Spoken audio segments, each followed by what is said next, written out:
দেশনেত্রী বেগম খালেদা জিয়ার কবর জিয়ারত করতে এসেছে। তার মূল কারণ হচ্ছে কবর জিয়ারত করতে আসছে এবং এই বাংলাদেশ মফস্বল সাংবাদিক অ্যাসোসিয়েশন প্রয়োজনীয়তা অনুভব করেছিল সাংবাদিকদের চাইতে সর্বপ্রথম দেশনেত্রী বেগম খালেদা জিয়া।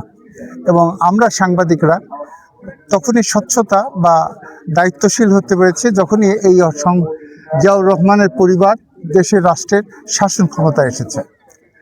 আজকে আমরা সবার কাছে দোয়া কামনা করি যেন বেগম খালেদা জিয়াকে আল্লাহ শাহাদতের মর্যাদা দান করেন এবং আগামী দিন বাংলাদেশ একটি গণতান্ত্রিক প্রতিষ্ঠানের রূপ নেয়, এই আহ্বান জানিয়ে আমি শেষ করছি।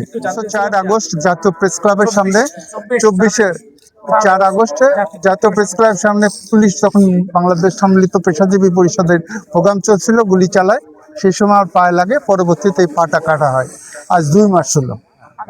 এখন বর্তমানে কি অবস্থা? এখন আমি হাঁটতে পারি না, এই মোটামুটি নিয়ে চলাফেরা করতে হয়, এই অবস্থা। নামটা আমার নাম মোহাম্মদ সাখাওয়াত হোসেন ইবনে মঈন চৌধুরী। আমি বাংলাদেশ মফস্বল সাংবাদিক অ্যাসোসিয়েশনের চেয়ারম্যান।